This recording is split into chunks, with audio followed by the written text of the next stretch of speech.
when he was in meetings that he would hear or think the words, if we had Google Street View for rivers, then we could solve this problem.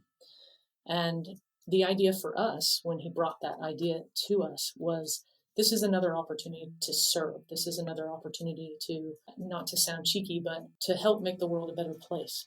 That's how we got involved in mapping rivers. The cerebral challenge, the physical challenge, and the opportunity to just make things better. Welcome to another episode of the Mapscaping Podcast. My name is Daniel and this is a podcast for the geospatial community. Today on the show I'm going to be talking to Courtney, and Courtney's going to be telling us all about her journey from being a fighter pilot in the US Navy to mapping the world's waterways. I think by now we've all heard of Google Street View for urban environments. Well, what they're building at Fish Views is the Google Street View of rivers. It's a really interesting story and I hope you enjoy this interview.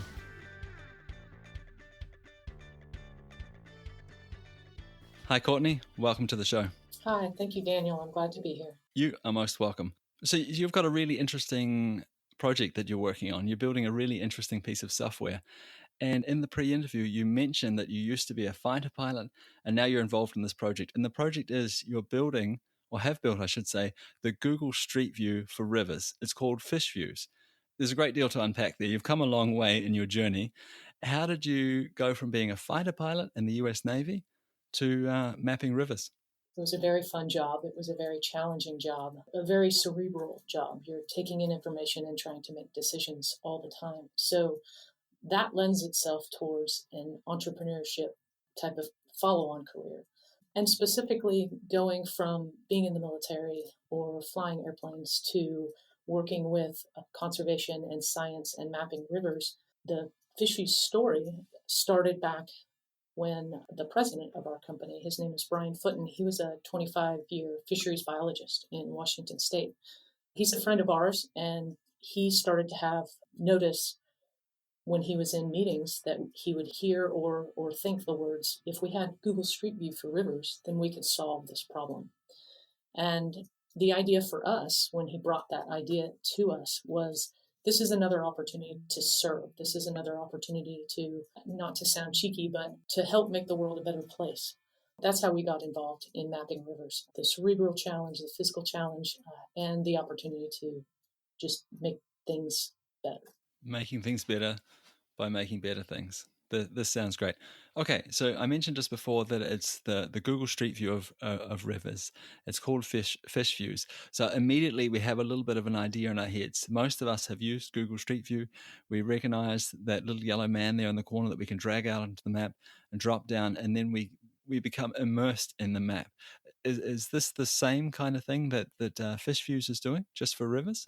Yes, and rivers are our primary, and a good place to anchor your brain is on Google Street View for rivers. But then we add a number of different layers of waterway data in order to provide context for the rivers and the data that you have about the waterway. So often there's water quality information, there's habitat information about the waterway, but it's in charts and graphs and reports that are hard for your everyday person to understand.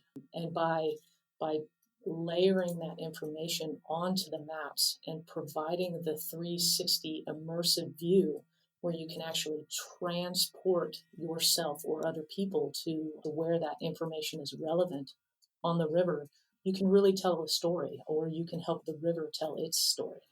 So I've never seen a Google Street View vehicle in real life, but I've seen a few images on the net. Do you have the same kind of camera system set up? Is it on a backpack? Do I carry it? Do you fly over the river in a drone? How do you collect this data? We started out using a drone, but found that in a lot of rivers, especially out in remote areas, you had a tendency to hit trees and bridges, which was not ideal. So we found the more information we could get, the closer we got to the water until we actually end up in a boat on a water. So I guess you could picture a Google Street View car floating down the river. It is an agnostic platform where we can put the camera system and the water quality meter and all the other gadgets on a backpack, and you could hike. We can use it in a kayak or on any size boat. It's quite agnostic depending on what kind of waterway or even trail you're going down. Okay, you said something really interesting there. You said something about water quality. So it sounds like you're taking other measurements along the way. So we've got these cameras. You're taking that 360 view that we know from Google Street View. Are you collecting any lidar data? You're obviously collecting water quality data. Are there any other inputs coming into the system? And that's one of the really exciting things that we can do is whatever the person or the entity needs to tell the story about that waterway or tell the story of what they're trying to do with the information, we can add those collection materials on there. So if it's lidar, we can add that and have it collecting at the same time water quality information, depth information. We can add anything onto the platform and then layer that into the maps post processing so that you can really tell a full story with the data that you want. Okay, that sounds amazing. If I can collect the visual side of it with this 360 view, as well as layer data on top of that, just by adding another sensor into your system, that sounds really incredible. And what a great way of giving context to the data. Yes, thank you. And that's really the our primary goal is giving context to the waterway data so people can tell a story, they can understand it, they can use it for outreach. And I think this is the problem in reality that mapping is trying to solve. It's trying to give context to the data. It's trying to communicate an idea, and it's trying to send a message. And I think that's the thing that maps can do. That's the thing that images can do, really, really well. Yes, absolutely. Okay, so we've got this amazing system. We've got, I'll say it again, Google Street View for rivers. We can plug and play. We can put a whole bunch of different sensors in there. We can visualize it. We have this sort of immersive view of the river when we're finished. How do I do that as a user? Can I take any old camera and do this myself? Do I need it sounds like I need a relatively sophisticated system, or how does it work today? What does the user journey look like? Well, that's one of the things that we're very excited about with our platform and how far we've come from where we've started. Because when we started a few years ago, 360 cameras really didn't exist other than what Google was building. So when we started, we had to take a bunch of GoPro cameras and point them in the right direction and figure out how to download the pictures and create the 360 view ourselves. And now technology has really come our way to help the user journey, the user experience go out and collect their own data on their waterway. In fact, right now we're using a Samsung camera that's about $100 at an electronics store, 100 US dollars at an electronics store, where you can connect that to our app that we recently created. And you can go down and collect that 360 imagery all by yourself with a backpack or a kayak or however you want to head down the river. That sounds really interesting. And does that app automatically upload it to a server somewhere that is public? Can I see this data when it's finished? Is there any sort of processing that needs to happen before it's visible and usable? The app is new and it's in a beta format, so unfortunately, not all of our processing is automated yet. We're continuing to work on that. There is a need to upload the data to us so we can process it, but in the next few months, we are expecting to have an auto upload where it processes much more automatically and gets into a location on our platform where people can look at it and use it right away. So this sounds really cool, and I'm all in. But oftentimes we need a platform or a data collection system that plays nicely with other systems. Can I get this data out? Can I view it other places? Is it portable in that way? The pictures that you can take using the system can be used in a variety of different platforms, whether it's on the Esri platform. The pictures, you could download them to Google if you wanted to, or you can look at them on our website. But we specifically built our capabilities so that you can look at the information and you can go through the tours and the 360 views on our platform. But you could also, if you have your own maps with your own data already built on an ArcGIS Online, Esri's ArcGIS Online um, platform, you can pull in the 360 views to provide that context for the maps that you're already creating and the stories you're already building. Okay, does that integration, does it go both ways? Can I pull data from, you talked about an integration there to ArcGIS Online, can I pull data from ArcGIS Online into your system and vice versa and pull these 360 views in ArcGIS Online? Is that the way it works? Yes, absolutely. It is integrated both forwards and backwards, so that you can use your own. If you already have your analysis and your data in ArcGIS, you can use that, or you can pull our data into ArcGIS Online. So up until now, anyway, it sounds like we've been talking about a very sort of visual way of representing data. Like I think we've all taken a tour of Google Street View before, and we understand that we can move back and forth and look around, and we have that context all of a sudden. But is there any sort of analysis that can be done in fish views or in these other platforms that it integrates with?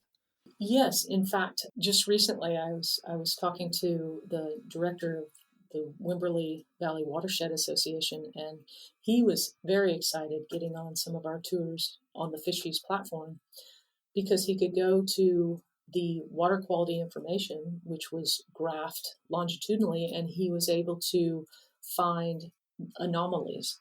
So he noticed that there were total dissolved solids that were increased in a couple of areas, and he could just click on it, go transport himself to that location, and he was able to notice that the farmer's field was plowed perpendicular to the river rather than parallel to the river. So there was wash off from the farmer's field. Another gentleman was looking at the pH graph along one of our tours, and he noticed there was a spike in the pH and clicked on it and transported himself right under a bridge where the rainwater was running off into the river. So the one of the primary analyses that you can do on our platform is to find anomalies and be able to transport yourself to them to figure out what might be causing that anomaly.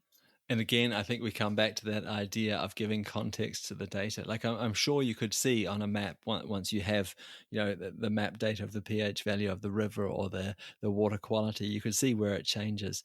But you wouldn't necessarily have that ability to stand under the bridge and look up and see, oh, it's the bridge, or look across and see, oh, the farmer's field, he's plowed it in a certain way, and that kind of matches up with the data. So it sort of comes back to that, at least in my mind, comes back to that idea of the context. Where are we? What's happening around, and a lot of those kind of features, I'm imagining anyway, would be quite difficult to map. Certainly would be more difficult to map without those 360 views and without the ability to transport yourself to them to understand. So we've briefly touched on this, but I was wondering if you could give us some examples of use cases for this. We've talked a little bit about some of the analysis different people are doing, or different companies, organizations are doing or using your system for. But can you give us some maybe some use cases, some interesting use cases that you've seen people use your fish views for? When we built the platform, our goal was science and conservation, and but we were excited to see it being used in other ways. It's being used for fishing guides, and in Central Texas, folks love to get in inner tubes and float down the Guadalupe River. And so it's also being used to show the river before you get there. So the recreational case was very exciting to us. Right at the start of this conversation, we talked about um, the technology that you use, and you mentioned that there's been a huge shift in that price, and the technology is now more accessible than it's ever been. And I'm assuming we're gonna get more and more access to this kind of technology.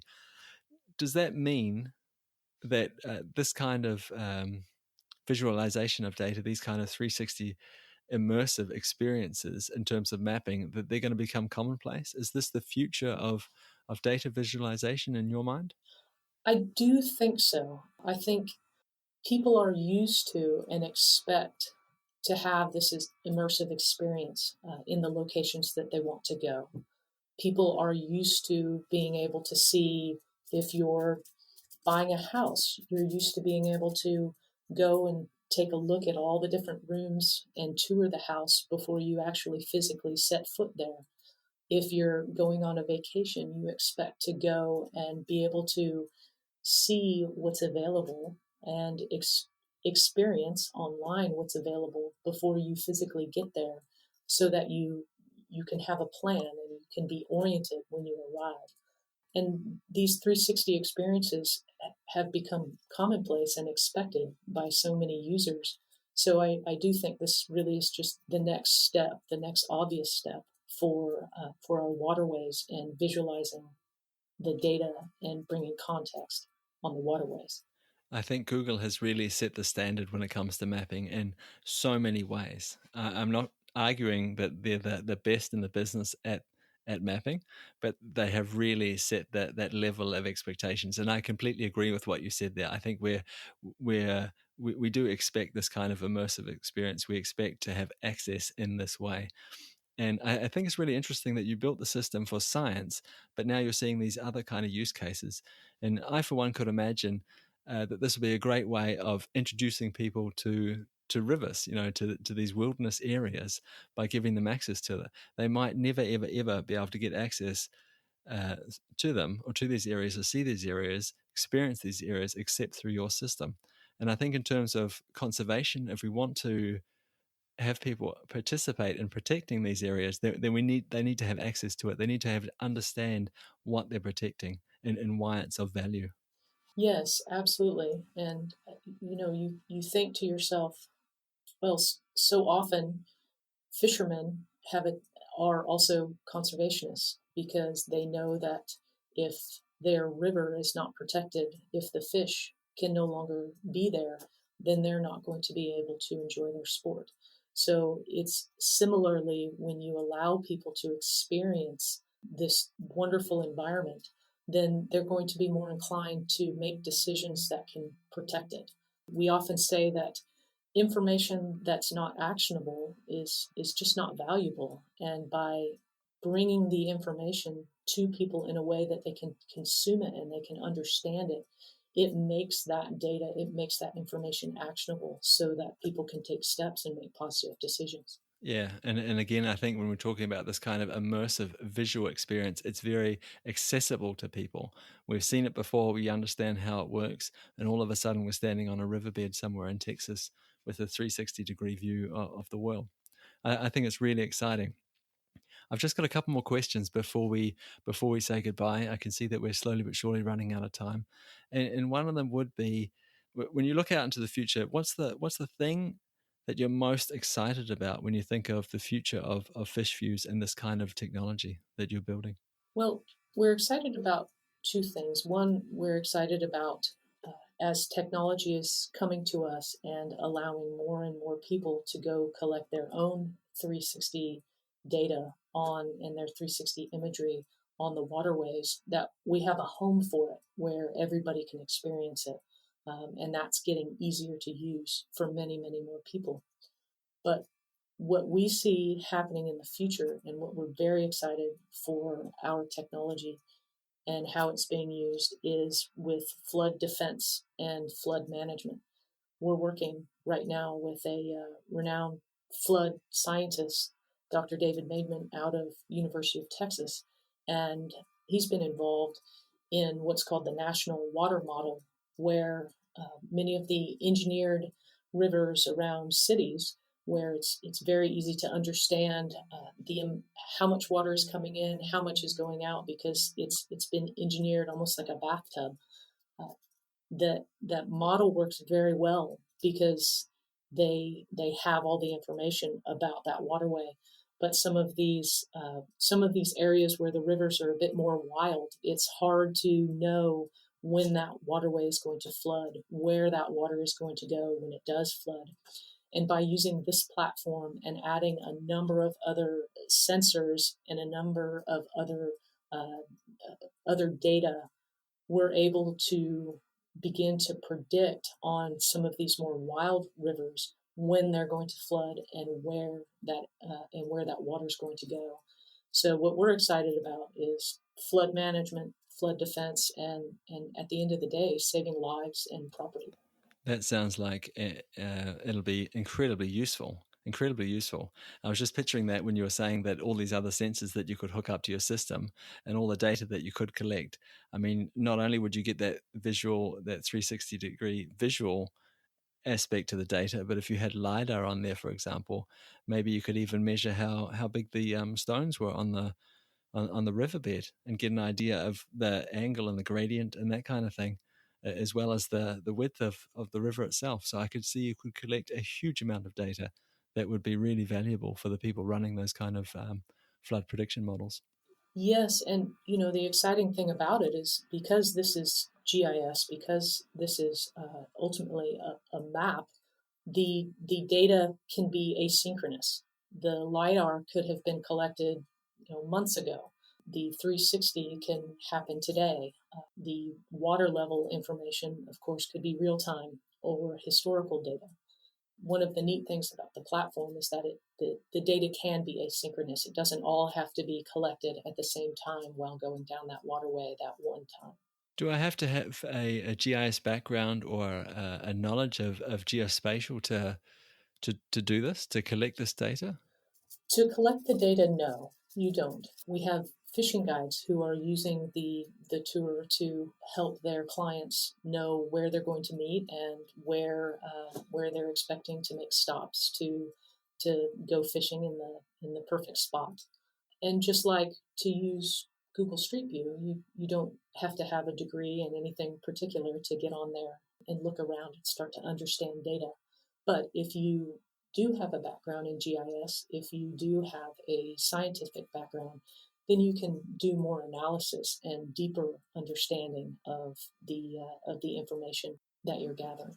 Courtney, I really want to thank you for your time. I really appreciate you coming on the show today, teaching us all a little bit about what's possible, what the future looks like, and of course about your work with Fish Views and how you're creating these immersive 360-degree tours of rivers. I really appreciate it. Thank you so much for your time and the invitation. This has been really fun. You are more than welcome.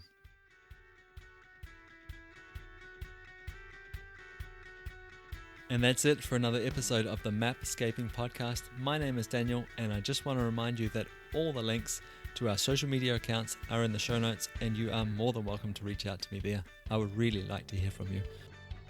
Also, I have a small favor to ask.